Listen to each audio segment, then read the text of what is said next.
Hello मेरे प्यारे साथियों, कैसे हैं आप लोग। स्वागत है आप सभी का आज के इस नए वीडियो में। एक और नया मॉडल पेपर समाज शास्त्र का, वो सारे इंपॉर्टेंट क्वेश्चन इस मॉडल पेपर के जरिए कराने की पूरी कोशिश करेंगे जो आपके पेपर में हूबहू छपने वाले हैं। तो चलिए दोस्तों, सिंपल सरल शब्दों में आपको समझाने का प्रयास करते हैं। हूबहू ऐसे ही पेपर आपको देखने को मिलेगा। आप निर्देश वगैरह एक बार देख सकते हैं।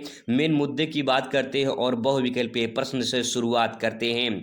तो पहला प्रश्न आपके सामने है, निम्नांकित में से कौन सा एक दशा भारत की जनसंख्या वृद्धि का कारण नहीं है। यानी सिंपल सा मतलब यह है कि जनसंख्या वृद्धि का कारण नहीं है, ये आपको बताना है। निम्न जीवन स्तर के जनसंख्या वृद्धि का कारण है संयुक्त परिवार व्यवस्था, बाल विवाह का प्रचलन, स्थान परिवर्तन में प्रवृत्ति।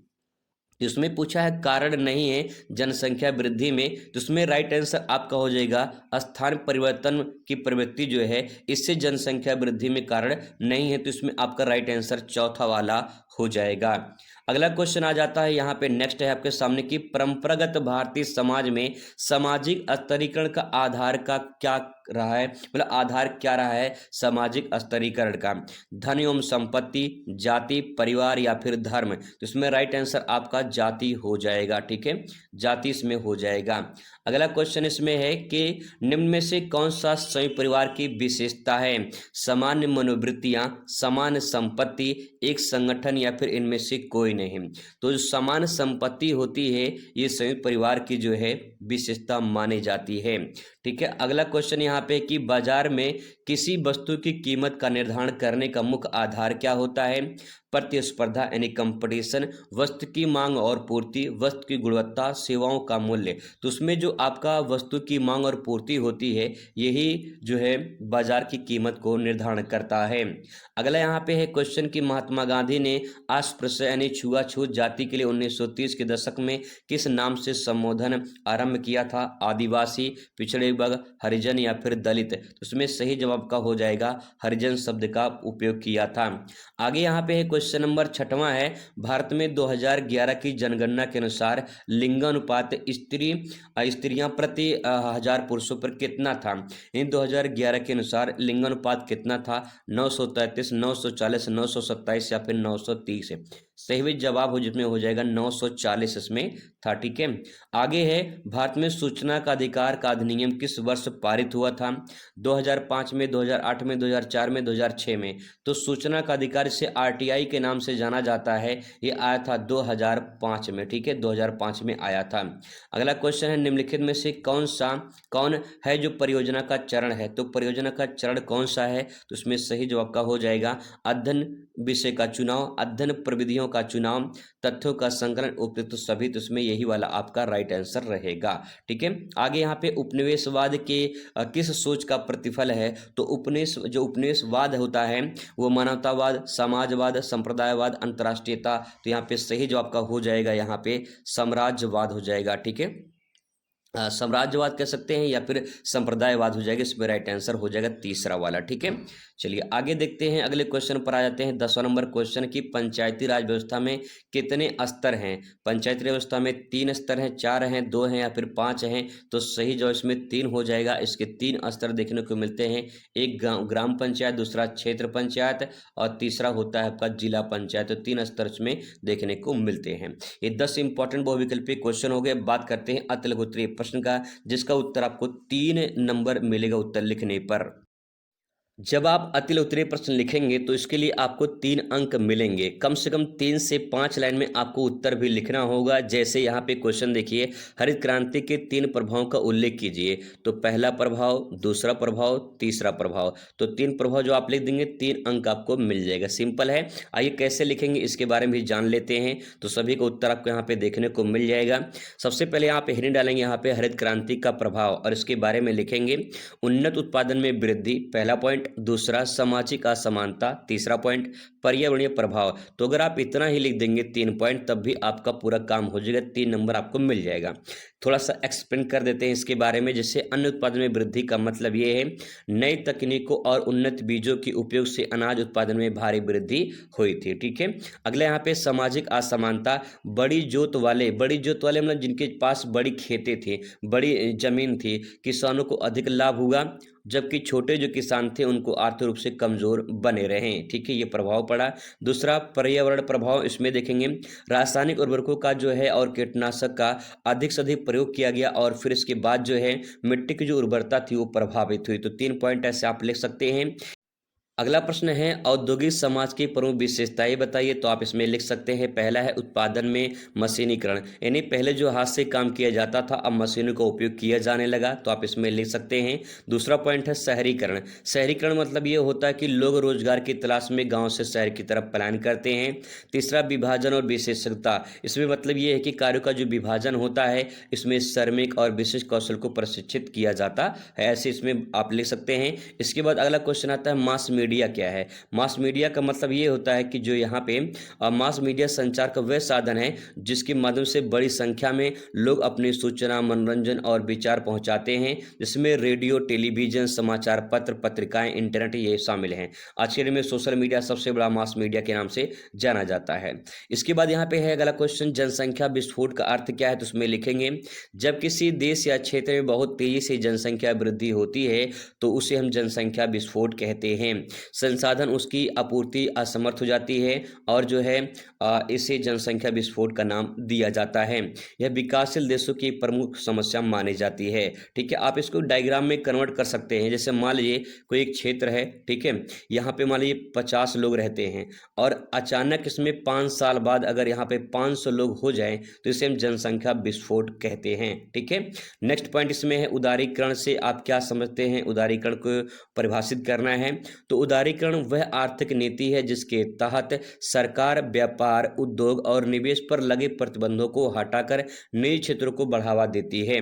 भारत में 1991 आर्थिक सुधारों के तहत जो है इसे लागू किया गया था। यानी सरकार जो हमें निवेश जो भी होते हैं या फिर जो उद्योग होते हैं, जो व्यापार होते हैं, उसमें जो प्रतिबंध होते हैं उसको हटा देती है, तो उसे उदारीकरण कहा जाता है। ठीक है, अगला क्वेश्चन है जाति का जो है परिभाषा लिखिए। तो जाति की क्या परिभाषा होती है। जाति एक सामाजिक समूह है जो जन्म पर आधारित होती है, जन्म पर तय होती है। इसमें और लिखेंगे कि और इसके नियम, परंपराएं, पेशे पीढ़ी दर पीढ़ी चलती रहते हैं। ये भारत में सामाजिक अस्थिरीकरण का महत्वपूर्ण आधार माना जाता है। तो जाति के बारे में ऐसे आप परिभाषित कर सकते हैं। अगला प्रश्न है पश्चिमीकरण की परिभाषा लिखिए। तो उसमें लिखेंगे पश्चिमीकरण की परिभाषा में पश्चिमीकरण वह प्रक्रिया है जिसमें कोई समाज या संस्कृति पश्चिमी देशों जैसे यूरोप, अमेरिका के जीवन शैली, विचारधारा, रीति रिवाजों और तकनीकों को अपना लेते हैं। जैसे भारत यहाँ पूरब में है, ठीक है, तो पश्चिम से अगर कोई आकर भारत में अपनी संस्कृति आदान प्रदान करता है तो इसे पश्चिमीकरण का नाम दिया जाता है। ठीक है, अगला यहाँ पे नातेदारी के संबंध क्या है। तो नातेदारी का संबंध बहुत इंपॉर्टेंट परिभाषा है। नातेदारी का संबंध सामाजिक और पारिवारिक संबंध होते हैं जो रक्त संबंधी यानी माता पिता, भाई बहन और विवाह संबंधी यानी पति पत्नी के रूप में होते हैं। ठीक है, अगला क्वेश्चन यहाँ पे है वर्ग पर आधारित जो आंदोलन होते हैं उसके बारे में क्वेश्चन पूछा जा सकता है। तो लिखेंगे इसमें वर्ग पर आधारित आंदोलन वे सामाजिक आंदोलन होते हैं जो किसी विशेष आर्थिक या सामाजिक या पेशेवर वर्ग अधिकारों या हितों की रक्षा के लिए किए जाते हैं। जैसे कि मजदूर वर्ग आंदोलन होता है, किसान आंदोलन होता है, इस प्रकार से आंदोलन किए जाते हैं। अगला क्वेश्चन है जन्म दर को परिभाषित कीजिए। तो जन्म दर की परिभाषा में लिखेंगे जन्म दर प्रति 1000 व्यक्तियों पर जो है एक वर्ष में जितने बच्चे जन्म लेते हैं उनकी संख्या को जन्म दर कहा जाता है। इसे जनसंख्या वृद्धि का एक महत्वपूर्ण कारक भी माना जाता है। इसके बाद आपका शुरुआत होता है सेक्शन यहाँ पे लघु उत्तरीय प्रश्न का। यहाँ पे कम से कम एक पेज में पूरा आंसर आप लिखेंगे तब जाके पूरा 5 अंक आपको यहाँ से प्राप्त होंगे। ठीक है, यहाँ पे जैसे क्वेश्चन की जाति व्यवस्था की प्रमुख विशेषताएं बताइए, परियोजना के कार्य का उद्देश्य बताइए, ऐसा क्वेश्चन आपको देखने को मिलेगा। तो आइए इसका उत्तर देखते हैं कैसे आप यहाँ पे लिखेंगे। क्वेश्चन है कि जाति व्यवस्था की प्रमुख विशेषताएं बताइए। तो जाति व्यवस्था होती है, पहला पॉइंट इसमें जन्म पर आधारित होती है, जाति का निर्धारण जन्म के आधार पर होता है। दूसरा है पेशा निर्धारित, यानी पारंपरिक जो जाति होती है वो जो है अपना व्यवसाय जो करती है वो उसी प्रकार से पीढ़ी दर पीढ़ी चली आती है। जैसे कुम्हार है, कुम्हार वाला जो काम होते हैं वो कुम्हार करता है, तो उस प्रकार से पीढ़ी दर पीढ़ी उनका पेशा व्यापार चला आता है। दूसरा है सामाजिक स्तरीकरण, यानी जातियां उच्च और निम्न श्रेणियों में विभाजित रहती हैं, इस प्रकार से पीढ़ी जो है चली आ रही है परंपरा। रोटी बेटी संबंध, रोटी बेटी संबंध का मतलब है कि विवाह और भोजन की सीमाएं जाति के अनुसार भी निर्धारित होती हैं। अगला है संकीर्णता और भेदभाव, इसमें जाति प्रथा और समाज में जो ऊंच नीच देखने को मिलती है वो जाति के आधार पर ही होता है। ठीक है, अगला प्रश्न है परियोजना कार्य का उद्देश्य क्या है। तो परियोजना कार्य उद्देश्य में लिखेंगे व्यवहारिक ज्ञान प्राप्त करना, जैसे कि छात्रों को अध्ययन और अनुसंधान कौशल सिखाना, ये आपका परियोजना कार्य का उद्देश्य हो जाएगा। आगे है विश्लेषणात्मक क्षमता विकसित करना, यानी किसी समस्या का गहराई से अध्ययन करने की क्षमता विकसित करना, इसीलिए परियोजना जो प्रोजेक्ट कार्य होते हैं वो किए जाते हैं। अगला यहाँ पे क्वेश्चन है कि तथ्यों का संकलन एवं प्रस्तुति, यानी विश्वसनीय स्रोतों से जानकारी एकत्र कर व्यवस्थित रूप से प्रस्तुत कर देना जो है ये इसमें शामिल होता है। अगला है समस्या समाधान कौशल, इसमें लिखेंगे समाधान खोजते ही नवाचार, नवाचार में नई नई चीज़ों का खोजना, विकसित जो है इसकी क्षमता को बढ़ाना होता है। फिर इसके बाद अगला क्वेश्चन आता है सामाजिक परिवर्तन और सामाजिक आंदोलन में अंतर बताइए। तो आप यहाँ पे अंतर देख पाएंगे, सबसे पहले आप यहाँ पे विशेषता देख सकते हैं और यहाँ पे सामाजिक परिवर्तन और सामाजिक आंदोलन लिखा गया है। तो एक एक करके समझते हैं, पहले इसकी परिभाषा समझते हैं। समाज की जो संरचना होती है, समाज की संरचना परंपराओं और मूल्यों पर धीरे धीरे होने वाला परिवर्तन होता है, उसे सामाजिक परिवर्तन कहते हैं। सामाजिक आंदोलन की बात करें तो किसी सामाजिक समस्या के समाधान या अधिकारों के लिए किया गया संगठित प्रयास ही सामाजिक आंदोलन कहलाता है। ठीक है, सिंपल है। आगे यहाँ पे गति की बात करते हैं, धीमी गति से होती है और तेज और उग्र हो सकता है। उदाहरण के तौर पर अगर बात करें, जैसे औद्योगिकरण है, शहरीकरण है, शिक्षा का प्रसार है, ये सब है। इसमें दलित आंदोलन है, नारी आंदोलन है, ये सब इसमें शामिल किया जाता है। ठीक है, आगे इसमें नेक्स्ट प्रश्न की बात करें तो यहाँ पे अगला है कि पंथ निरपेक्षता का अर्थ बताइए। तो पंथ निरपेक्षता का अर्थ में लिखेंगे एक ऐसी विचारधारा जिसमें राज्य सभी धर्मों को समान दूरी बनाए रखता है और किसी एक धर्म को प्राथमिकता नहीं देता है। भारत में सभी नागरिकों को धार्मिक स्वतंत्रता प्राप्त की दी गई है। कहने का मतलब है कि पंथ निरपेक्षता या धर्म निरपेक्षता बात एक ही है। संविधान में, भारतीय संविधान में कोई भी धर्म जो है ऊपर नीचे नहीं है, सर्वश्रेष्ठ नहीं है। सभी धर्म कैसे हैं, बराबर हैं संविधान की नज़र में। जो जैसा चाहे जिस धर्म को अपना सकता है, उस धर्म का प्रचार प्रसार कर सकता है, लेकिन संविधान की नज़र में कोई धर्म सर्वश्रेष्ठ नहीं है। सभी धर्म कैसे हैं, बराबर हैं। ठीक है, आगे इसमें है अगला क्वेश्चन की दलित आंदोलन के मुख्य उद्देश्य बताइए। दलित आंदोलन का उद्देश्य क्या है। तो पहला है सामाजिक समानता। सामाजिक समानता इसमें लिखेंगे छुआछूत भेदभाव को समाप्त करना, ये पॉइंट आ जाएगा। दूसरा है शिक्षा का अधिकार, दलितों को शिक्षा और सरकारी नौकरियों में भी उचित जो है प्रतिनिधित्व दिलाना, ये इसमें शामिल हो जाएगा। अगला है राजनीतिक सशक्तिकरण, यानी दलित समुदाय को राजनीतिक स्थिति में भी भागीदारी बढ़ाना और उनको मजबूत करना। आर्थिक सुधार, भूमि अधिकार, स्वरोजगार, वित्तीय सहायता और इनकी जो मांग है वो पूरी होनी चाहिए, जिसके लिए आंदोलन करते हैं। अगला क्वेश्चन है पंचायती राज अधिनियम की विशेषता बताइए। तो उसमें लिखेंगे आप लोग 3 स्तरीय संरचना होती है, जिसमें ग्राम पंचायत, पंचायत समिति और जिला पंचायत जिला परिषद के रूप में काम करते हैं। तो इस प्रकार से 3 स्तरीय हो जाएगा आपका। नेक्स्ट है आरक्षण जो है प्रावधान।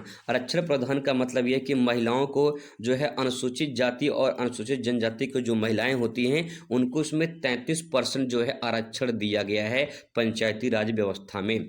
नेक्स्ट है ग्राम सभा की शक्ति। ग्राम सभा की शक्ति में लिखेंगे गाँव के विकास कार्यों में जनता की भागीदारी होती है और जो ग्राम प्रधान होता है उसके द्वारा विकास किया जाता है। वित्तीय अधिकार की बात करें तो पंचायती राज संस्थाओं को कर और धनराशि ने संपत्ति जुटाने का अधिकार भी दिया गया है।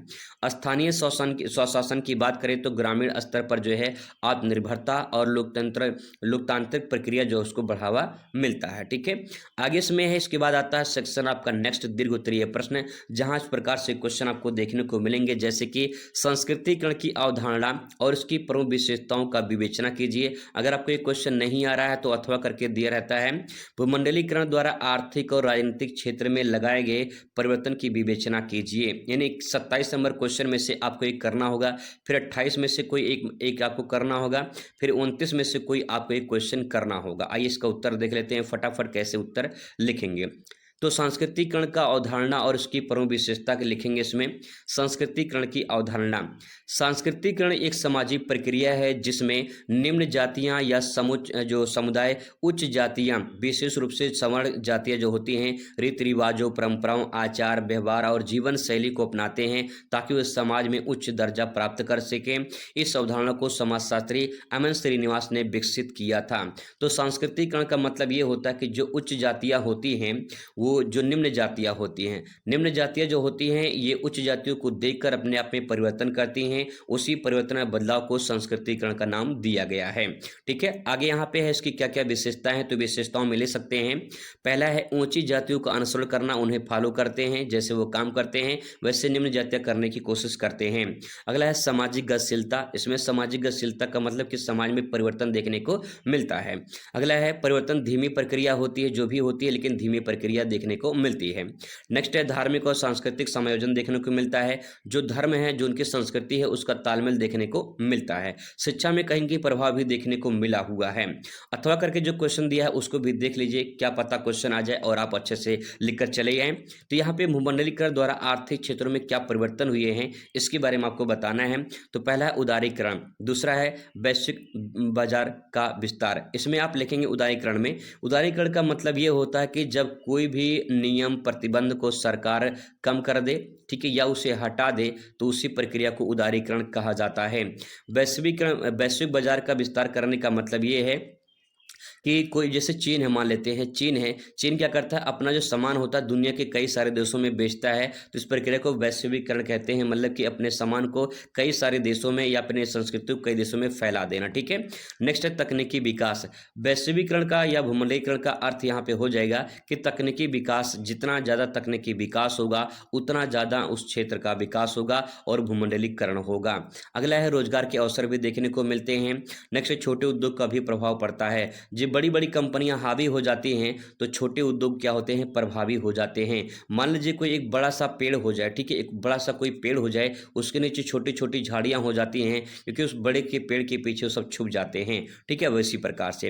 अगला यहाँ पे राजनीति में क्या प्रभाव पड़ेगा, तो यहाँ पे देख सकते हैं सार्वभौमिकता का प्रभाव पड़ेगा। यानी जो सार्वभौमिकता मतलब कि यहाँ पे हो जाएगा सरकार की तरफ से जो प्रभाव है वो आप कहीं कहीं देखने को मिलेगा। नीतिगत बदलाव देखने को मिलेगा, आंदोलन और विरोध होगा और राष्ट्रीय संप्रभुता पर कहीं कहीं प्रभाव देखने को मिलेगा। ठीक है, अगला क्वेश्चन यहाँ पे दहेज प्रथा पर भारतीय समाज का जो प्रभाव है उसके बारे में आपको बताना है। दहेज प्रथा के बारे में सभी जानते होंगे, तो पहला यहाँ पे सामाजिक प्रभाव क्या है उसको लिखेंगे।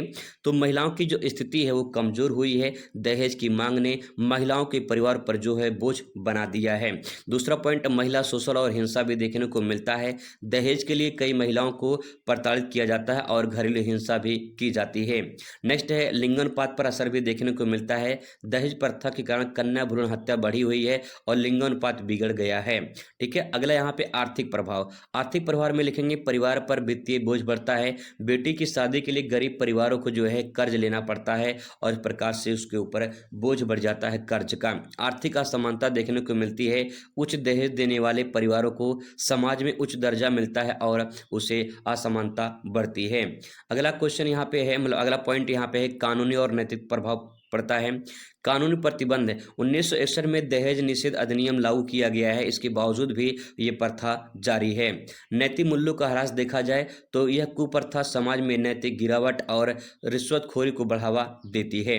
अथवा करके जो क्वेश्चन दिया है यहाँ पे कि महिला आंदोलन की परिभाषा लिखिए और भारत में इसकी प्रमुख विशेषताओं को बताइए। तो पहला लिखेंगे महिला आंदोलन क्या है, तो उसमें आप लिखेंगे महिला आंदोलन उन सामाजिक और राजनीतिक प्रयासों का दर्शाता है जिनका उद्देश्य महिलाओं के अधिकारों की रक्षा और लैंगिक समानता को समाप्त करना या प्राप्त करना है। ठीक है, अब इसमें कुछ ऐसी विशेषता इनके बारे में थोड़ा थोड़ा लिखना होगा आपको, जैसे है समाज सुधार आंदोलन 19वीं शताब्दी में, राजनीतिक भागीदारी 20वीं शताब्दी में, नारी आंदोलन 1970 के बाद किया गया था, कानून सुधार में बहुत सारे परिवर्तन किए गए थे, आधुनिक डिजिटल युग का प्रभाव भी कहीं कहीं देखने को मिलता है। इसी क्वेश्चन को यहाँ पे अथवा करके आप ले सकते हैं। साक्षात्कार पद्धति क्या है, इसकी परिभाषा, गुण और दोष लिखिए। तो सबसे पहले साक्षात्कार क्या होता है, यानी इंटरव्यू क्या होता है, तो इसमें आप लिखेंगे साक्षात्कार, इसमें लिखेंगे एक शोध पद्धति है जिसमें सूचनाएं प्राप्त करने के लिए आमने सामने बातचीत की जाती है। यानी जो आपके स्कूल वगैरह में इंटरव्यू होते हैं, जो वाइवा होते हैं, वही आपका साक्षात्कार है। इसके कौन कौन से गुण हैं, यानी कौन कौन से एडवांटेज हैं, इसमें लिखेंगे। व्यक्तिगत संपर्क होता है, यानी प्रत्यक्ष संवाद के कारण उदार जो है उत्तरदाता के विचार को बेहतर तरीके से समझा जा सकता है। नेक्स्ट है अधिक विश्वसनीयता, मतलब यहाँ पे लिखित सर्वेक्षण की तुलना में अधिक विश्वसनीय और सटीक उत्तर मिल जाते हैं। लचीलेपन की सुविधा, यानी प्रश्नों का आवश्यकता अनुसार बदला या विस्तारित किया जा सकता है। ठीक है, इसके दोष में लिखेंगे, दोष में व्यय और समय की अधिकता होती है, यानी पैसा ज़्यादा लगता है, समय भी इसमें ज़्यादा लगता है। ठीक है, दूसरा है उत्तरदाता का पक्षपात, यानी व्यक्ति अपनी छवि सुधारने के लिए गलत उत्तर का भी सहारा ले सकता है, गलत उत्तर भी दे सकता है। नेक्स्ट है साक्षात्कारकर्ता पर प्रभाव, साक्षात्कार जो कर्ता होता है कि व्यक्तिगत और या फिर उससे विचारों को उत्तर का प्रभाव भी पड़ सकता है। अथवा करके जो क्वेश्चन दिया है हरित क्रांति और उसके सामाजिक परिणामों को बताइए, तो हरित क्रांति की परिभाषा पहले आप लिखेंगे। हरित क्रांति 1960 के दशक में भारत में कृषि उत्पादन बढ़ाने के लिए की गई तकनीकी सुधारों की श्रृंखला थी। इसमें उन्नत बीज, रासायनिक उर्वरक, सिंचाई तकनीकी और मशीनों का उपयोग जो है वो किया गया था, जिससे उत्पादन बढ़ा था। इसमें सामाजिक क्या प्रभाव पड़े थे, तो पहले सकारात्मक प्रभाव देख लीजिए। कृषि उत्पादन में वृद्धि हुई थी, भारत में खाद्यान्न उत्पादन जो है ये काफ़ी बढ़ गया था और लोग आत्मनिर्भर बन गए थे, ये सकारात्मक है।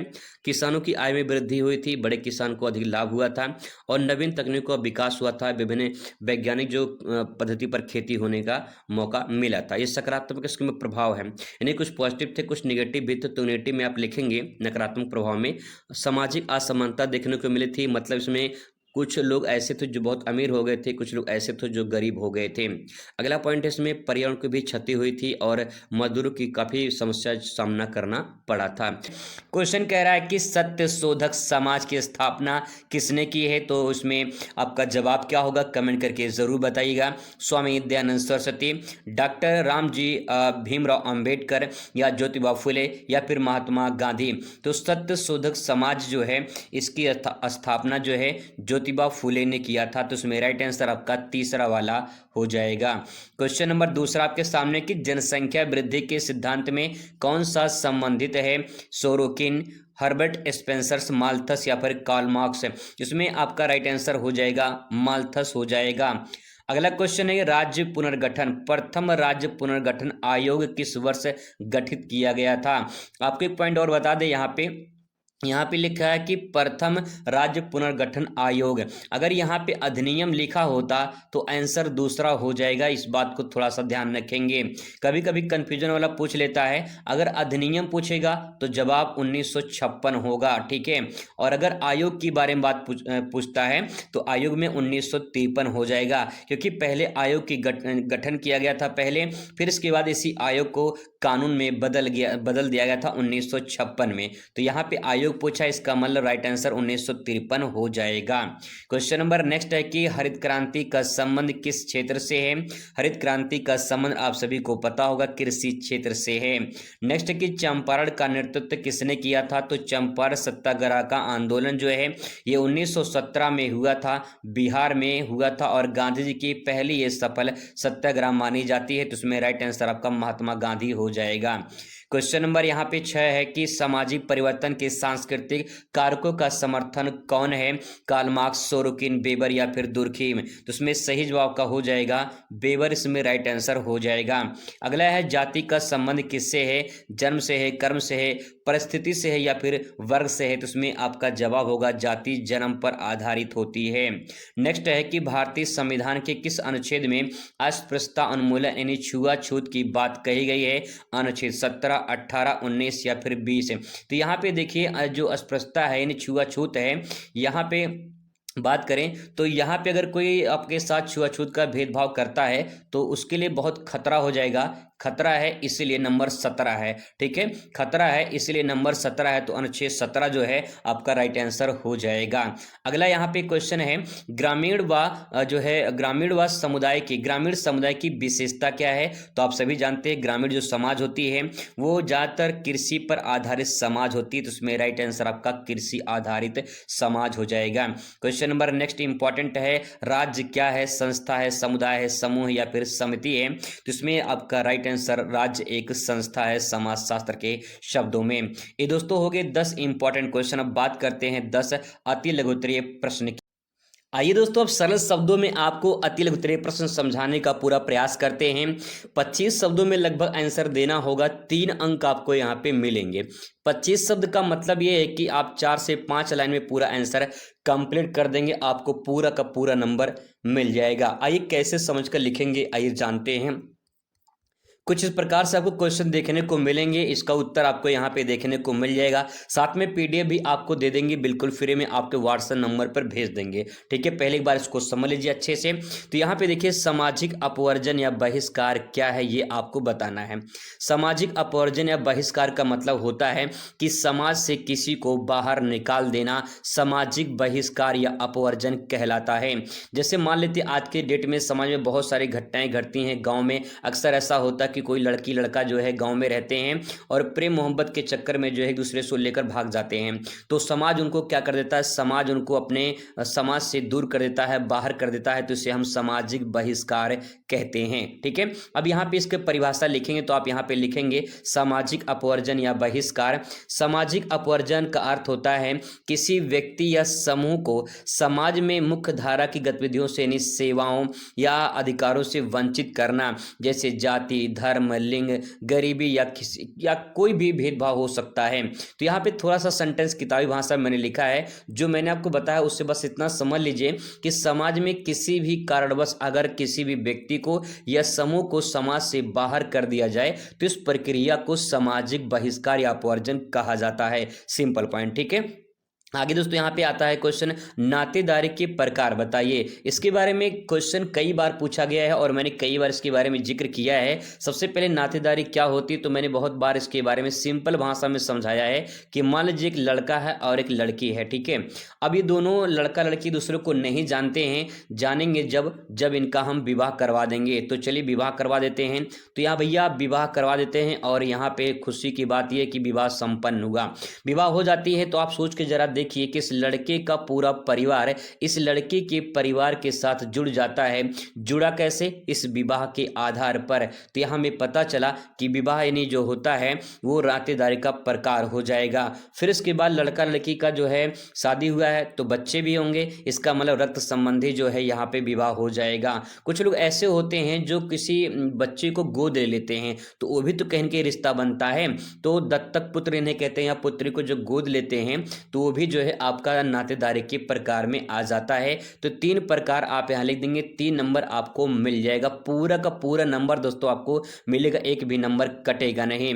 आगे है क्वेश्चन, भारत में जनजातियों की 3 विशेषता लिखिए। तो 3 विशेषता लिखेंगे, 3 नंबर आपको मिलेगा। जनजाति की विशेषता क्या लिखेंगे? जनजाति की अपनी अलग भाषा, इनकी संस्कृति होती है, इनकी अलग पहचान होती है। अगला है पारंपरिक जीवन शैली और आर्थिक गतिविधियां इनकी होती हैं।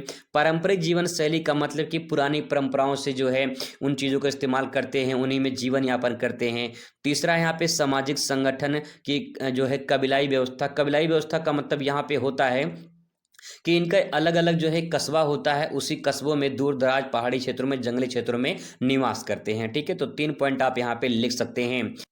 अगला क्वेश्चन दोस्तों आपके सामने है कि सांप्रदायिकता के निवारण के लिए सुझाव दीजिए। तो पहले आपको ये जानना जरूरी है कि सांप्रदायिकता होती क्या है, तभी तो आप इसके बारे में लिख पाएंगे। तो सांप्रदायिकता का मतलब होता है कि जैसे मान लीजिए कोई ए है, कोई बी है, कोई सी है, ये संप्रदाय के लोग हम मान लेते हैं। संप्रदाय का मतलब होता है क्षेत्र के लोग मान लीजिए। ठीक है, तो यहाँ पे मान लीजिए अगर ए वाला संप्रदाय अपने आप को सर्वश्रेष्ठ समझने लगे, बाकी बी वालों को और सी वालों को दरकिनार कर दे, उन्हें तुच्छ समझे, हीन समझे, कमजोर समझे, समझे, दुखिया समझे, मतलब कुछ भी समझ ले, लेकिन अपने आप को सर्वश्रेष्ठ समझे, तो इस भावना को, इस विचारधारा को सांप्रदायिकता के नाम से जाना जाता है। क्लियर हो चुका है। आगे इसमें लिखेंगे कि शिक्षा में धर्मनिरपेक्षता को बढ़ावा देना, ये आपका पॉइंट हो जाएगा। सांप्रदायिकता फैलाने वाले के खिलाफ सख्त कानून अपनाना चाहिए। सभी धर्मों के बीच आपसी समझ और संवाद होना चाहिए। तो इसके बारे में ऐसे आप लिख सकते हैं। इसके बाद अगला पॉइंट आता है यहाँ पे, साक्षात्कार पद्धति की सीमाएं क्या है। साक्षात्कार का मतलब इंटरव्यू, जो आपके स्कूल में वाइवा वगैरह होता है, जब मास्टर आपसे सवाल करते हैं तो आपका सवाल जो है, आप सवाल का जवाब देते हैं, तो इंटरव्यू कहलाता है, वही साक्षात्कार है। इसके बारे में लिखेंगे, जवाब में व्यक्तिगत पक्षपात हो सकता है, यानी इसकी क्या सीमाएं हैं, तो उसमें लिखना है कि मान लीजिए आपने सही जवाब दिया, लेकिन मास्टर ने कहा कि भाई इन्हें गलत जवाब दे रहे हो, तो इसका मतलब यहाँ पे आपके साथ पक्षपात हो सकता है। अगला है, समय और संसाधन की अधिक जरूरत होती है इसमें जो साक्षात्कार होता है। कुछ लोग ईमानदारी से जवाब नहीं देते हैं, गलत बोल देते हैं, झूठा बोल देते हैं कि मान लो मास्टर आपसे पूछा कि भाई कल क्यों नहीं आए थे, तो आप कहेंगे सर जो है कल परेशान हो गए थे, दिक्कत हो गई थी इसलिए नहीं आ पाए थे, बाकी आप घूम रहे थे, तो इसका मतलब आपने झूठ बोला है। तो इसका मतलब ये है कि यहाँ पे साक्षात्कार की पद्धतियां यानी सीमाएं हो जाएंगी। ठीक है, चलिए आगे देखते हैं। यहाँ पे अगला क्वेश्चन है, आधुनिकीकरण की 3 विशेषताएं बताइए। 3 विशेषता बताना है मॉडर्न जमाने का, आधुनिकीकरण मॉडर्न जमाना। जिसमें लिखेंगे, विज्ञान और तकनीकी का उपयोग जो है ये मॉडर्न जमाने में हो रहा है। शिक्षा और रोजगार में सुधार भी देखने को मिला है। आज के डेट में डिजिटल जो है आप पढ़ाई कर रहे हैं, तो ये कहें कि आधुनिकीकरण का ही योगदान है। परंपरागत मूल्यों की जगह आधुनिक विचारधारा अब जो है अपनाया जा रहा है। तो इसका मतलब कि जो पुरानी चीजें हैं उनको त्याग करके नवीन चीजों को अपनाया जा रहा है। अगला क्वेश्चन है, समाज में कानून की भूमिका क्या है। तो 3 पॉइंट आप लिख दिए, 3 नंबर आपको मिल जाएगा। तो यहाँ पे समाज में कानून की भूमिका है कि नहीं, बहुत बड़ी भूमिका है। अगर कानून ना होता तो समाज कोई अच्छे से जी पाता, समाज में नहीं जी पाता, इसलिए कानून व्यवस्था जरूरी है। तो उसमें लिखेंगे, समाज में शांति और व्यवस्था बनाए रखने के लिए कानून जरूरी है। नेक्स्ट, अपराधों को रोकना, न्याय दिलाना, ये कानून का काम होता है। कमजोर और वंचित जो वर्ग होते हैं इनकी रक्षा करना भी कानून का काम होता है। तो सिंपल है, आराम से लिख सकते हैं, कोई दिक्कत नहीं है।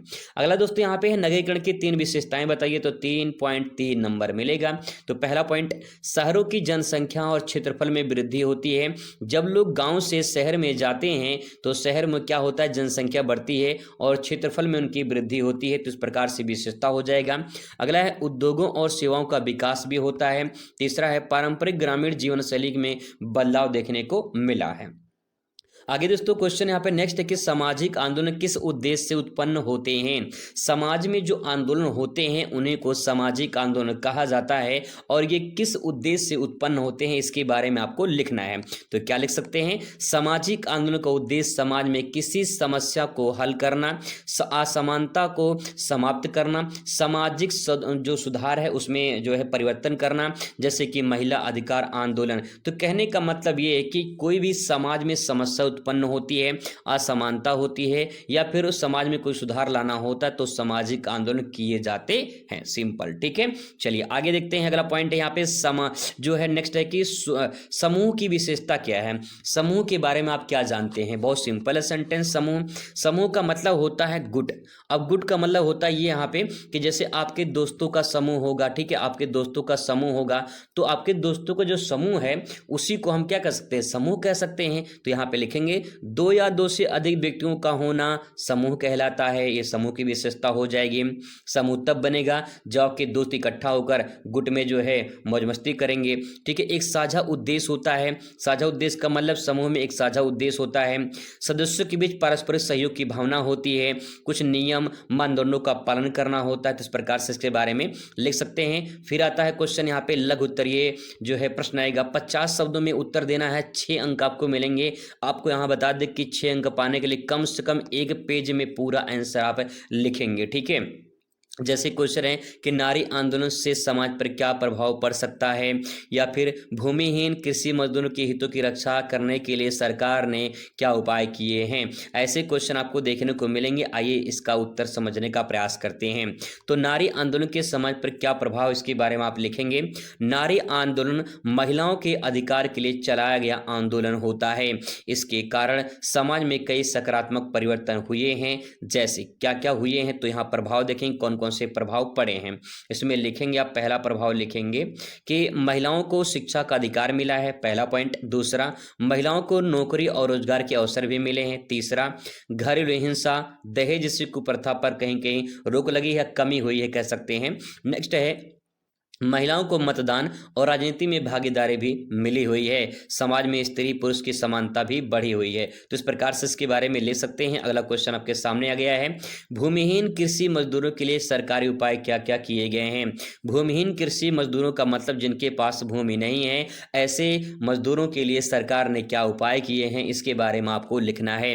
तो भूमिहीन मजदूर वो होते हैं जिनके पास जमीन नहीं होती है। सरकार इनके लिए कई प्रकार की योजनाएं चलाती हैं। जैसे क्या क्या योजना चलाती हैं, पहला यहाँ पे प्रमुख उपाय में देखेंगे मनरेगा। मनरेगा योजना जो इसमें 100 दिन की गारंटी देता है रोजगार की, न्यूनतम मजदूरी दर में जो है मिलता है, और मुफ्त राशन भी योजना सरकार के द्वारा दिया जाता है।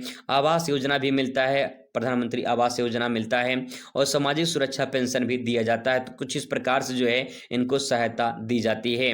अगला क्वेश्चन है, नगरीकरण का अर्थ क्या है और इसकी विशेषता बताइए। तो आप लिखेंगे, जब लोग गांव छोड़कर शहर में बसने लगते हैं तो इस प्रक्रिया को नगरीकरण कहा जाता है।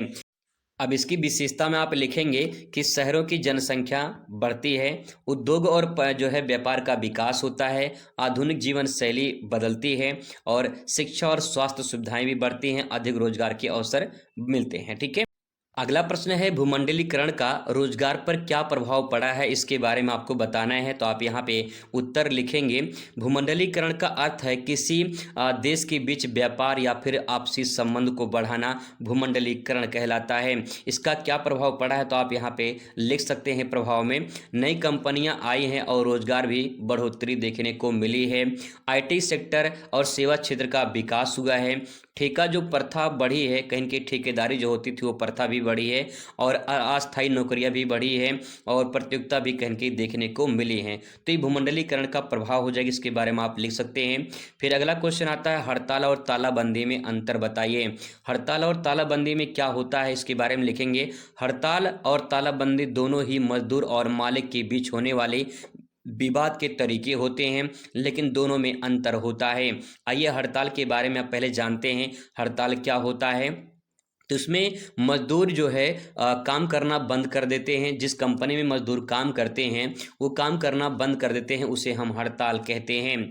यह मजदूरों के द्वारा किया जाता है, यानी हड़ताल मजदूरों के द्वारा किया जाता है। इसका उद्देश्य अपनी मांगों को मनवाना होता है, हड़ताल इसीलिए किया जाता है। अगला पॉइंट है इसमें, चाहे वो वेतन हो, ठीक है, छुट्टी हो या फिर सुविधा कोई हो, उसके लिए हड़ताल किया जाता है।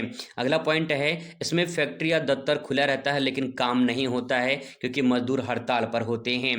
तालाबंदी कौन करता है, तालाबंदी जो है उस दफ्तर का या फिर जो है कारखाना या कंपनी का मालिक होता है वो तालाबंदी करता है। इसमें जो मालिक होता है कारखाने या दफ्तर में जो है ताला बंद कर देते हैं, उसे तालाबंदी कहा जाता है। यह मालिक के द्वारा किया जाता है, जो ये प्रक्रिया होती है मालिक के द्वारा किया जाता है तालाबंदी। इसका उद्देश्य नुकसान से बचाना होता है, कोई भी नुकसान हो उससे बचाना होता है, बचना होता है। मजदूरों के अंदर आने से रोका जाता है इसमें, और फैक्ट्री पर जो है ताला लगा दिया जाता है। तो इस प्रकार से इस प्रक्रिया को तालाबंदी कहा जाता है। तो यहाँ पे अच्छे से आप इसे समझिए, क्वेश्चन के पेपर में आ सकता है। अगला है यहाँ पे, ग्रामीण समाज की विशेषता क्या है। बहुत सिंपल विशेषता है, ग्रामीण समाज, गांव में रहने वाले लोगों को ग्रामीण समाज कहा जाता है। बहुत सारी इनकी विशेषताएं हैं, जैसे इनका मुख्य काम कृषि होता है, इनके जीवन शैली जो होती है सरल होती है, आपसी सहयोग की भावना होती है, कम शिक्षा स्तर देखने को मिलता है, परंपराओं का पालन करते हैं, और परिवार का महत्व भी देखने को मिलता है। तो बहुत सारी विशेषताएं अपन के बारे में लिख सकते हैं। फिर दोस्तों यहाँ पे शुरुआत होता है विस्तृत उत्तरीय प्रश्न, जिसका उत्तर आपको 250 शब्दों में लिखना होगा। 8 अंक आपको मिलेंगे, कम से कम 3 पेज में आप आंसर लिखेंगे। 2.5 से 3 पेज में आप पूरा आंसर कंप्लीट करेंगे। तो यहाँ पे मैं आपको हिंट दूंगा, आप उसे आसानी से समझने का प्रयास करेंगे, उसके बारे में आप लिखेंगे। जैसे क्वेश्चन पूछा है, उपनिवेशवाद से आप क्या समझते हैं, इनके प्रभावों की विवेचना कीजिए। अगर आप ये क्वेश्चन नहीं कर पा रहे हैं तो अथवा करके दिया है क्वेश्चन, सामाजिक सर्वेक्षण किसे कहते हैं, इसके प्रमुख उद्देश्य बताइए। ऐसा क्वेश्चन पूछा जाएगा, दोनों में से कोई एक करना होगा। फिर यहाँ पे 28 नंबर क्वेश्चन है, फिर 29 नंबर क्वेश्चन है। 3 लॉन्ग क्वेश्चन आपको देखने को मिलेंगे। आइए इसका उत्तर समझने का प्रयास करते हैं। उपनिवेशवाद परिभाषा एवं प्रभाव के बारे में लिखना है। तो सबसे पहले आप लिखेंगे उपनिवेशवाद क्या है।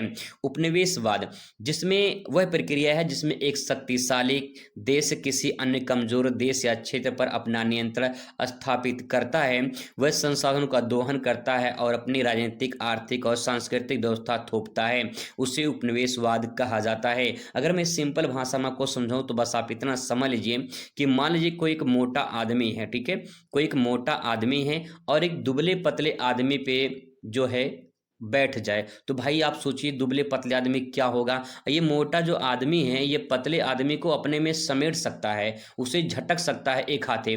तो कहने का मतलब ये है कि एक शक्तिशाली देश जैसे चीन हो गया, चीन भी शक्तिशाली देश है, तो कहें कि वो तिब्बत पर कब्जा किया हुआ है, ठीक है, चीन ने क्या किया हो, तिब्बत पे कब्जा किया है। तो तिब्बत पे जो भी कब्जा है चीन का, उसके संसाधन, उसके राजनीतिक, उसकी आर्थिक, सांस्कृतिक सब कुछ जो है वो क्या करता है, निर्वहन करता है, यानी चीन ही जो है पूरा उसका देखरेख करता है।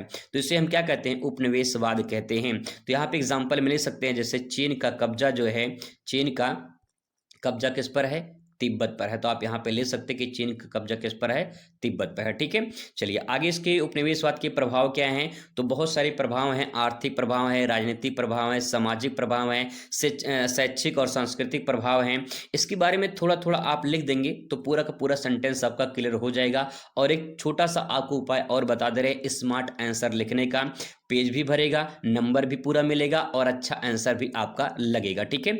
तो वो जुगाड़ क्या है, वो उपाय क्या है, तो उपाय आप देख लीजिए। सबसे पहले जैसे उपनिवेशवाद का प्रभाव पूछा है तो आप इसे यहाँ पे एक बॉक्स में जो है इस प्रकार से यहाँ पे आप लिख दीजिए, ठीक है। और लिखने के बाद इसके बाद छोटा सा एक डायग्राम बना दीजिए, छोटा सा एक डायग्राम बना दीजिए। आप यहाँ पे 5 पॉइंट लिख दीजिए, ठीक है, 5 पॉइंट लिख दीजिए, 4 पॉइंट लिख दीजिए, जो भी आप लिखना चाहते हैं।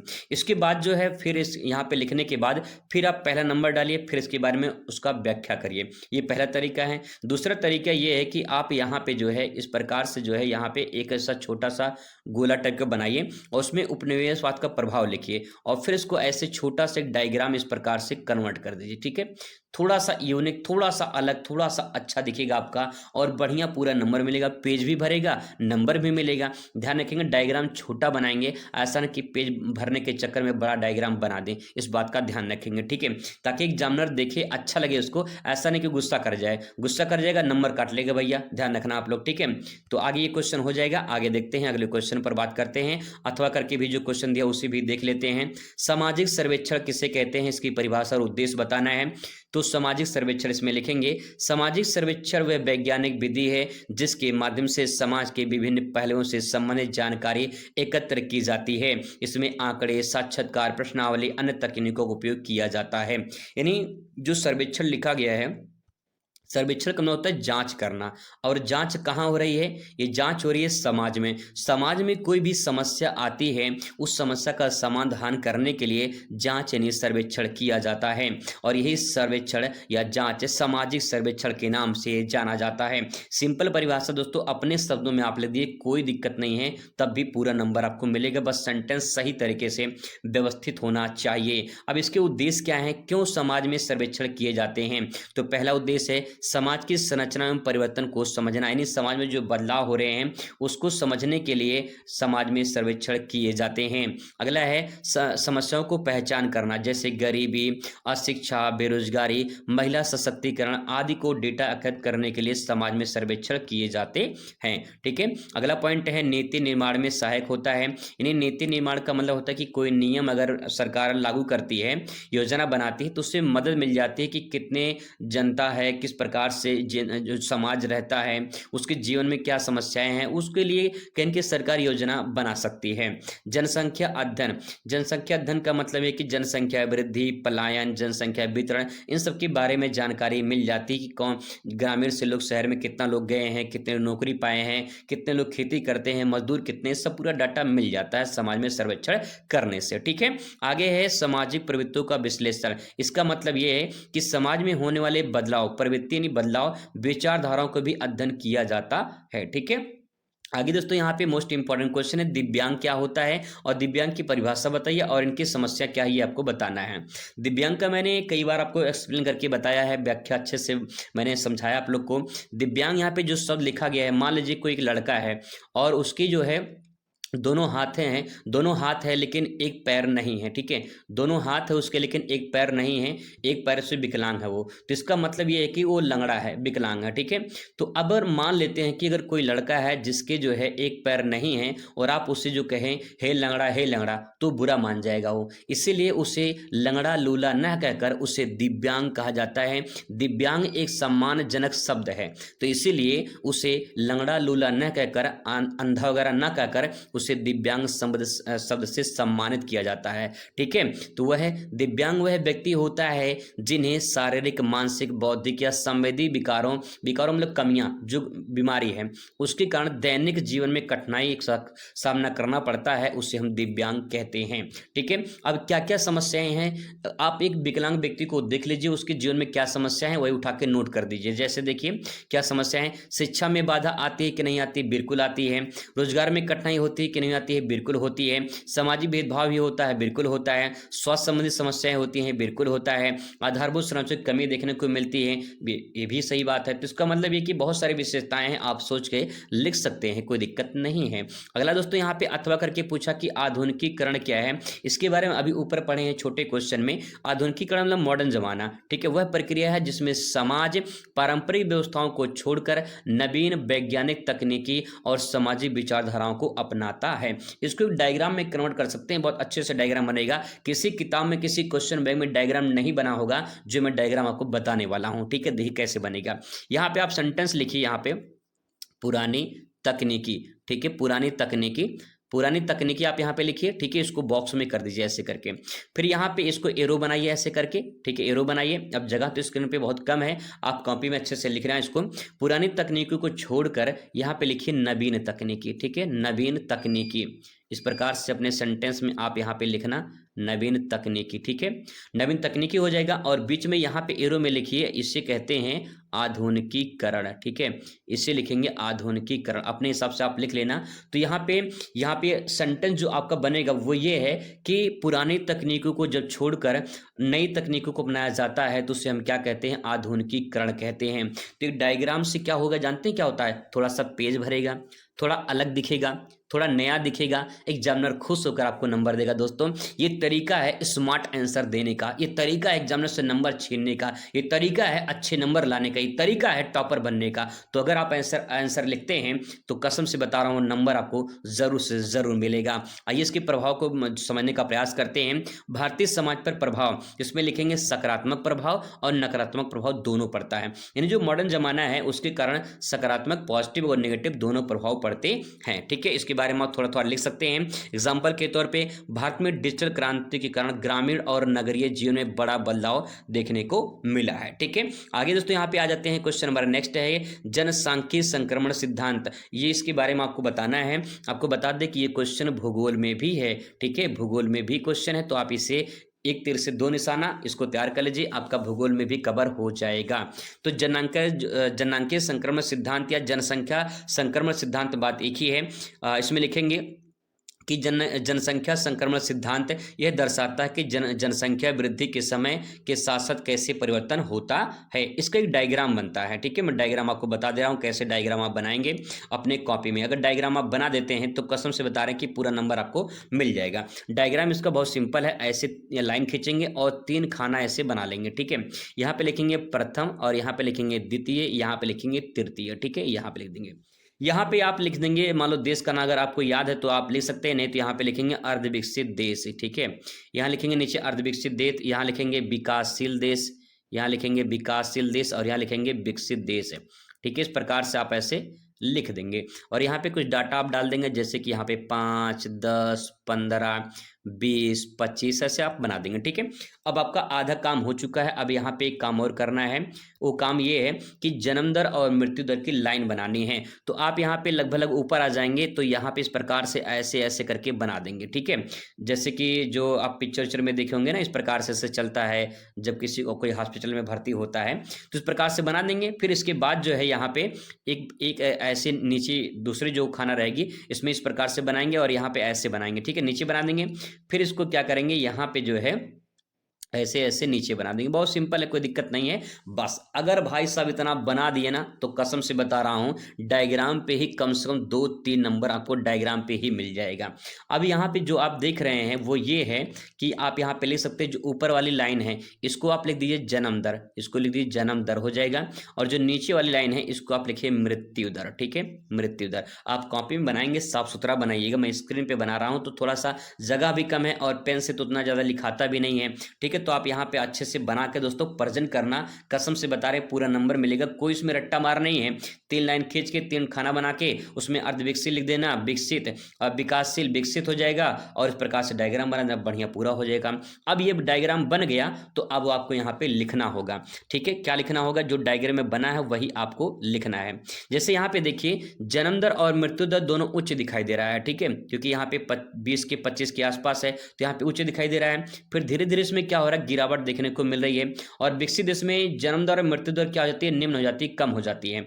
यही आपको चीजें यहाँ पे लिखना है। तो देखिए यहाँ पे सेंटेंस दिया गया है, इसमें लिखेंगे प्रारंभिक चरण जन्म और मृत्यु दर अधिक होती है, लिखा है यहाँ पे साफ साफ, पहले मैंने आपको बताया था डायग्राम में, अधिक होती है, जिसमें जनसंख्या क्या होती है, स्थिर लगभग लगभग होती है। इसके बाद अगला जो चरण आता है, इसमें आप इसको चाहे तो इसको छोड़ सकते हैं। ठीक है, इसमें आप 3 लाइन अपने आप से अपने हिसाब से ले सकते हैं। मैंने यहाँ पे किताबी भाषा लिखा है, ये आप लिखना प्रथम अवस्था। ठीक है, फिर हिंट डालना दूसरा अवस्था, फिर हिंट डालना आप तीसरा अवस्था।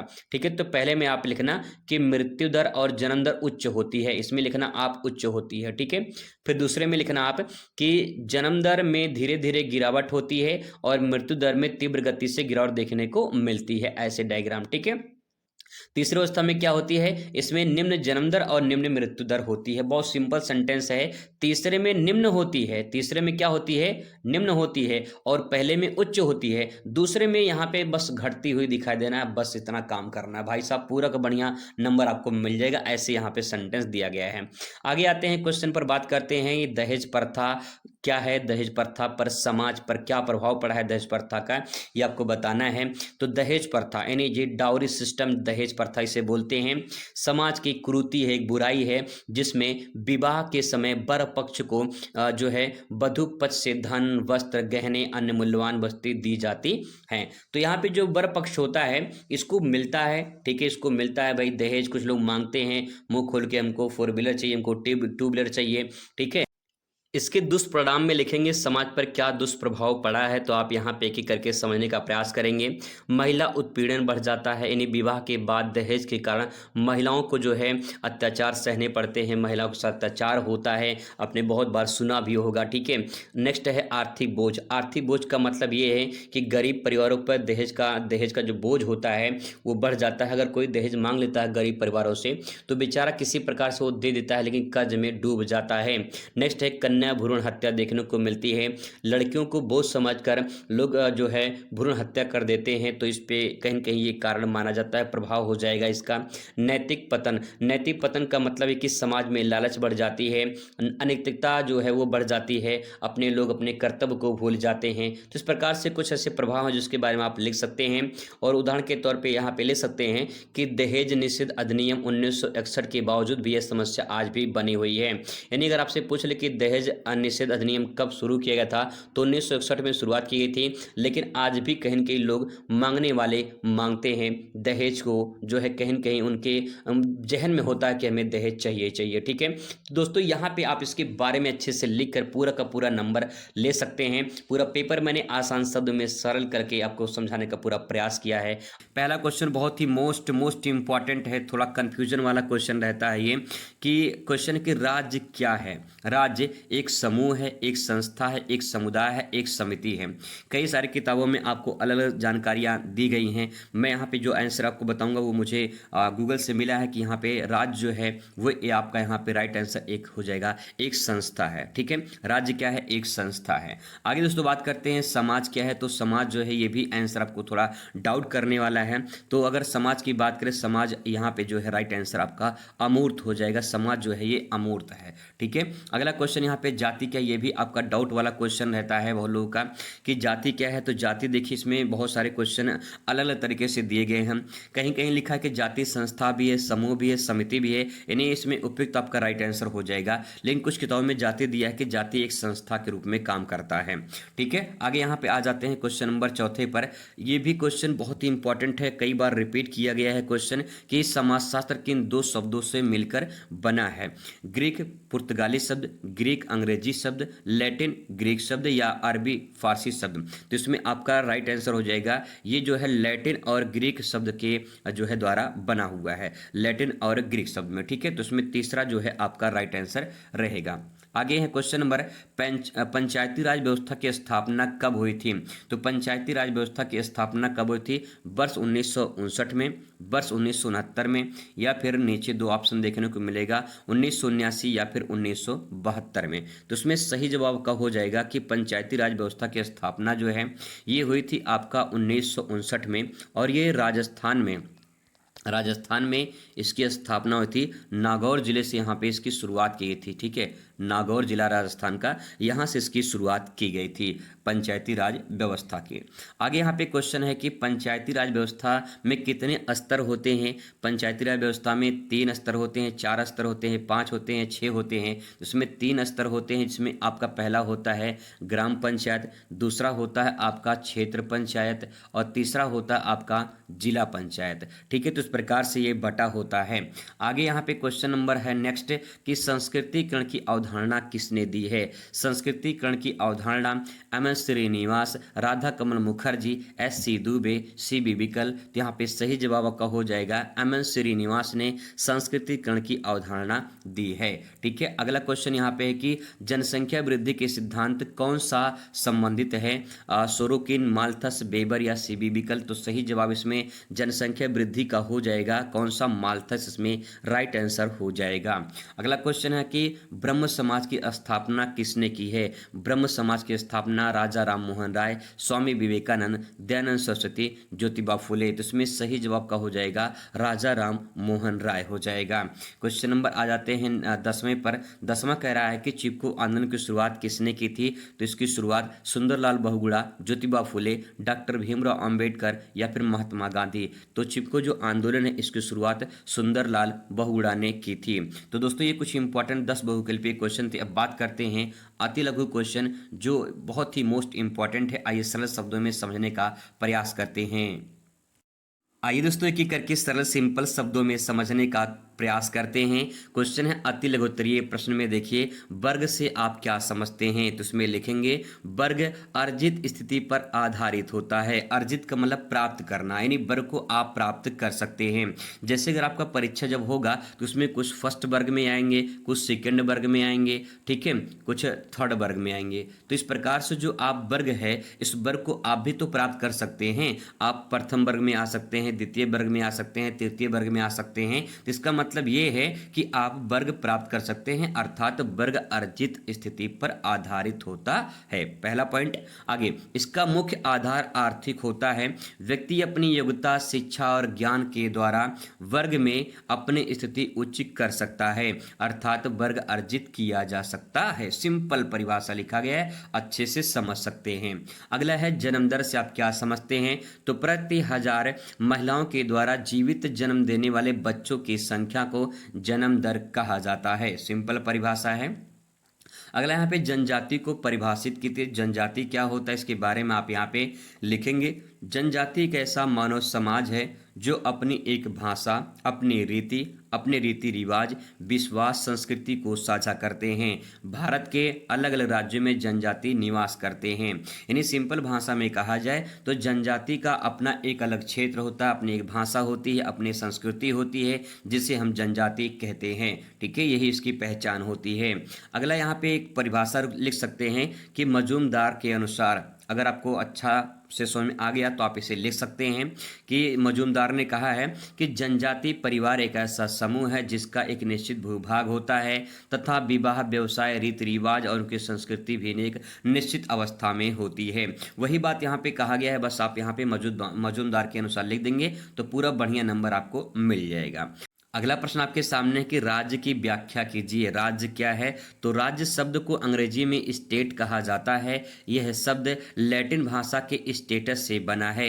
स्टेटस शब्द का अर्थ होता है दूसरों की तुलना में उच्च स्तर, दूसरे की तुलना में उच्च स्तर। राज्य शब्द सर्वप्रथम प्रयोग इटली के महान विद्वान मैकैया वेली ने किया था। तो इस प्रकार से इसके बारे में थोड़ा सा लिख सकते हैं। अगला क्वेश्चन यहाँ पे कि सामाजिक सर्वेक्षण को परिभाषित कीजिए। सामाजिक सर्वेक्षण का मतलब जांच करना होता है, और जांच कहाँ हो रही है? समाज में हो रही है। तो समाज में किसी भी प्रक्रिया का जांच करना सर्वेक्षण कहलाता है। सिंपल भाषा में ऐसे भी आप लिख सकते हैं। इसका उत्तर देख लेते हैं। सामाजिक सर्वेक्षण वैज्ञानिक अध्ययन की एक प्रमुख समाजशास्त्रीय विधि है जिसके द्वारा सामाजिक जीवन होता है, सामाजिक संबंधों या फिर सामाजिक दशाओं को बड़ी सावधानी पूर्वक जांच किया जाता है। ठीक है, सिंपल परिभाषा है, कोई दिक्कत नहीं है। अगला यहाँ पे है कि औद्योगिकरण से क्या तात्पर्य है, इसमें लिखेंगे औद्योगिकरण का संबंध यांत्रिक उत्पादन से होता है। इस प्रक्रिया में कुल कारखानों का निर्माण, बड़ी बड़ी फैक्ट्रियों की स्थापना और उनके द्वारा उत्पादित वस्तुओं को शामिल किया जाता है जिसमें मानवीय कार्यों और उसे आसान बना देती है। तो औद्योगिकरण के बारे में सिंपल भाषा में ले सकते कि पहले मानव जो है हाथ से काम करता था, अब बड़ी बड़ी मशीनों से काम होने लगा है और उत्पादन ज़्यादा होने लगा है और मानव को फायदा ज़्यादा मिलने लगा है। तो इस प्रक्रिया को हम औद्योगिकरण कहते हैं। इसके बाद तो यहाँ पे क्वेश्चन नंबर नेक्स्ट आता है, कह रहा है कि क्वेश्चन आधुनिकीकरण के 3 विशेषताओं को बताइए।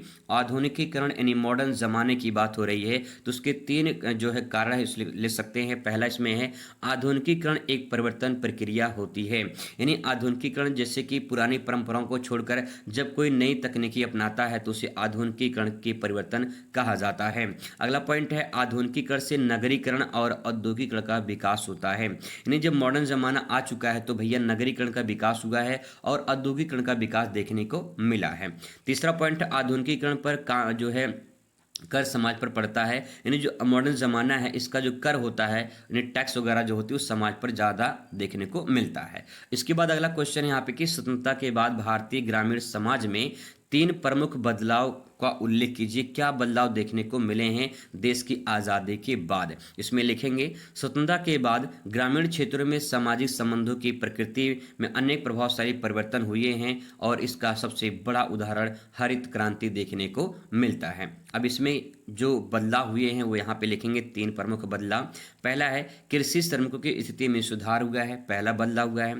नेक्स्ट है कृषि में जमींदार द्वारा लगाए गए जो कर होते से उसे छुटकारा मिला है। नेक्स्ट है गहन कृषि यानी मिश्रित कृषि का आदि बढ़ावा मिला है। मिश्रित कृषि का मतलब होता है कि एक फसल के साथ कई फसल उगाना मिश्रित यानी मिक्स्ड एग्रीकल्चर के नाम से जाना जाता है। अगला यहाँ पे क्वेश्चन है कि उदारीकरण की अवधारणा क्या है। उदारीकरण में आप यहाँ पे लिखेंगे उदारीकरण का अर्थ ऐसे नियंत्रण या छूट देने से है, ऐसे नियंत्रण या छूट देने से है जिससे आर्थिक विकास को बढ़ावा मिले। ये सिंपल सा इसका अर्थ है, यानी कहने का मतलब ये कि अगर आपके माँ बाप आपको छूट दे दें कि जाओ बेटा तुम्हें जो करना है वो कर लो, तुम्हें आज़ादी दी जाती है, तो काम लोहा हो गया, काम बल्ले बल्ले हो जाएगा। इसका मतलब यहाँ पे है कि जब कोई भी नियंत्रण या आपको छूट दे दिया जाए तो उस प्रक्रिया को उदारीकरण कहा जाता है। इसमें लिखेंगे उदारीकरण ऐसे वे सभी क्रियाएं शामिल होती है जिनके द्वारा किसी भी देश की आर्थिक विकास में बाधा पहुंचाने वाली आर्थिक नीतियां जो नियम होते हैं उन्हें प्रशासनिक नियंत्रण को समाप्त किया जाता है। यानी अगर मान लीजिए कि भारत जो चीन है, ठीक है, चीन से भारत में व्यापार होता है तो भारत में कुछ नियम कानून लगाए जाते हैं कि चाइना सामान कितना आएगा, कैसे आएगा। अगर वो प्रतिबंध हटा दिया जाए तो चाइना सामान भारत में और ज़्यादा आने लगेगा। तो इस प्रकार से कहीं ये क्या कहलाएगा, ये उदारीकरण कहलाएगा। ठीक है, आगे यहाँ पे क्वेश्चन दोस्तों नेक्स्ट है कि सामाजिक आंदोलन को परिभाषित कीजिए। सामाजिक आंदोलन में इसमें लिखेंगे सामाजिक आंदोलन समाज में परिवर्तन लाने के लिए किया गया आंदोलन होता है। यह आंदोलन अपने समाज में परिवर्तन लाने के लिए साथ साथ दूसरे समाज में परिवर्तन लाने की प्रेरणा भी देता है। भारत में ऐसे कई सारे सामाजिक आंदोलन किए गए हैं जिससे समाज में फायदा हुआ है। ठीक है, तो इस प्रकार से इसके बारे में ले सकते हैं। इसके बाद क्वेश्चन आता है लघु उत्तरीय प्रश्न में। लघु उत्तरीय में ग्रामीण और नगरीय समुदाय के बारे में आपको यहाँ पे लिखना है। ग्रामीण और नगरीय समुदाय में क्या अंतर होता है। अगर आप गांव में रहते हैं तो गांव के बारे में जानते होंगे, गांव में क्या क्या होता है। और अगर आप नगर में रहते होंगे, शहर में रहते होंगे, तो शहर के बारे में आप जानते होंगे शहर में क्या क्या होता है। तो यहाँ पे देखिए ग्रामीण समाज में लिखेंगे ग्रामीण क्षेत्रों के अधिकांश लोग अपनी आजीविका के लिए कृषि कार्य करते हैं, अर्थात प्राथमिक क्रिया में संलग्न होते हैं। इसमें ग्रामीण क्षेत्र में रीति रिवाज आदि महत्व दी जाती है। ग्रामीण समाज में संयुक्त परिवार देखने को मिलती है, ये इसकी विशेषता हो जाएगी। नगरीय समाज की अगर बात करें तो यहाँ पे लिखेंगे नगरीय समाज की अधिकांश आजीविका उद्योग व सेवा क्षेत्र से जो है संबंधित होता है, अर्थात द्वितीय और तृतीय क्रिया में संलग्न होते हैं। यानी फैक्ट्री कंपनियों में काम करते हैं या फिर कोई बिजनेस व्यापार करते हैं या नौकरी करते हैं। यह रीति रिवाज जो है रीति रिवाजों को महत्व नहीं देता है और नगरीय समाज में हमें एकल परिवार देखने को मिलता है। तो इसकी विशेषता हो जाएंगी या इसका अंतर हो जाएगा। इसके बारे में आप इस प्रकार से लिख सकते हैं। अगला क्वेश्चन है जातिवाद क्या है। जातिवाद को नियंत्रित करने का सुझाव दीजिए। क्या क्या सुझाव दे सकते हैं, आइए जानते हैं। पहले जातिवाद के बारे में समझते हैं। जातिवाद से तात्पर्य अपनी जाति को सर्वश्रेष्ठ मानने, अपनी जाति के लिए लोगों के हित के विशेष रूप में ध्यान रखना, ये जातिवाद माना जाता है। ठीक है, अब इसको नियंत्रित करने का क्या उपाय है, तो देखिए जातिवाद को समाप्त करने के लिए अंतर जाति विवाह करना प्रोत्साहन दिया जाना चाहिए। अंतर जाति विवाह यहाँ पे प्रोत्साहन दिया जाए ताकि जो है जातिवाद समाप्त हो सके। अगला है यहाँ पे व्यक्ति के नाम के साथ जुड़े जाति संबोधन सूचक को जो है समाप्त करना चाहिए। जो अपने साथ जैसे कोई जाति का नाम जो सेंटेंस लगाते हैं नाम के पीछे, वो नाम अगर हटा दिया जाए तो शायद जातिवाद खत्म हो सकता है। ठीक है, क्योंकि जब किसी को नाम बताते हैं तो आप जैसे टाइटल आपका पढ़ता है वो समझ जाता कि आप किस जाति के हैं। ठीक है, आगे यहाँ पे जातिवाद को समाप्त करने के लिए उपयुक्त कानून का निर्माण भी करना चाहिए। नेक्स्ट, जातिवाद का एक सामाजिक बुराई है और इसके बुराई के रूप में स्वीकार किया जाना चाहिए।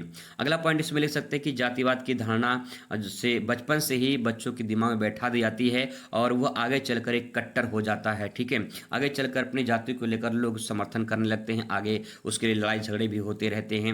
अगला प्रश्न यहाँ पे है कि सामाजिक परिवर्तन के दो प्रमुख सिद्धांतों का वर्णन कीजिए। कौन कौन से सिद्धांत हैं, तो इसमें देखिए सामाजिक परिवर्तन के दो सिद्धांत हैं। पहला है रेखीय सिद्धांत। इसमें लिख सकते हैं इस सिद्धांत की मुख्य प्रवर्तक हर्बर्ट स्पेंसर अनुसार सामाजिक परिवर्तन धीरे धीरे सरलता से जटिलता की ओर जो है कुछ निश्चित स्तरों से गुजरता है।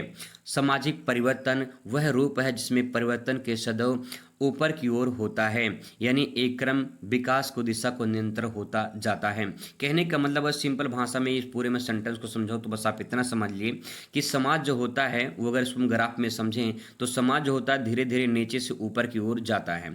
ठीक है, तो इस प्रकार से कहें कि समाज जो है बदलने की प्रक्रिया होती है और कुछ बदलता है तो वहाँ पे एक रेखीय की तरह बनता है। जैसे रेखीय का मतलब ग्राफ ऐसे बनेगा तो ऐसे ही जो है समाज देखने को मिलता है, ऊपर से जो है यहाँ पे आपको नीचे से जो है ऊपर देखने को मिलता है। ठीक है, यहाँ पे नेक्स्ट पॉइंट इसमें ले सकते हैं चक्रीय सिद्धांत। चक्रीय सिद्धांत में इसमें ले सकते हैं कि यह सिद्धांत मुख्य प्रवर्तक पेरोटो और सोरोकिन हैं, जो सामाजिक परिवर्तन की दिशा को चक्र की भांति मानते हैं। उनका मत है, कहना है कि समाज में परिवर्तन एक चक्र की तरह चलता है, हम जहां से प्रारंभ होते हैं वहीं पर पहुंच जाते हैं, ये ऐसा मानते हैं। ठीक है, अगला क्वेश्चन आपके सामने है कि जाति को परिभाषित कीजिए, इसकी प्रमुख विशेषताएं बताइए। इसी क्वेश्चन को अथवा करके पूछ सकता है जाति व्यवस्था की प्रमुख विशेषताएं बताइए, और अथवा करके क्वेश्चन पूछ सकता है, पूछा भी गया है जाति व्यवस्था के महत्वपूर्ण लक्षणों को बताइए। तो सबसे पहले यहाँ पे जाति के बारे में थोड़ा समझने का प्रयास करेंगे। जाति सामाजिक स्तरीकरण का एक रूप जाति व्यवस्था है। इस व्यवस्था में व्यक्ति की स्थिति जन्म पर ही आधारित हो जाती है, अर्थात जाति जन्म पर आधारित होती है।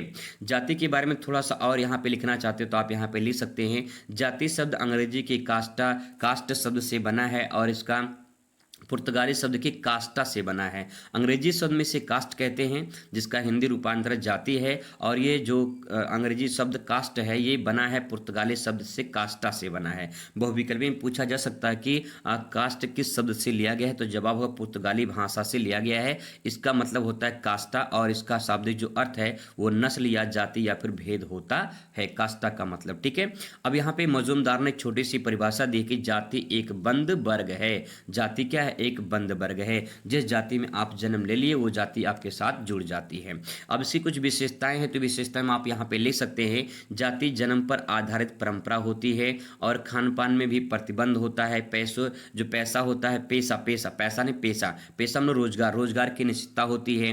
नेक्स्ट है ऊंच नीच की भावना देखने को मिलती है, अनिवार्य सदस्यता देखने को मिलती है। तो इस प्रकार से इसको कुछ विशेषताएं आप यहाँ पे लिख सकते हैं। इसके बाद दोस्तों अगला क्वेश्चन यहाँ पे कि उदारीकरण को परिभाषित कीजिए, या फिर उदारीकरण नीति भारतीय समाज पर पड़ने वाले प्रभावों का उल्लेख कीजिए, अथवा करके क्वेश्चन पूछ सकता है कि उदारीकरण का क्या परिणाम रहा, इसके बारे में बताइए। तो सबसे पहले आप यहाँ पे उदारीकरण के बारे में लिखेंगे।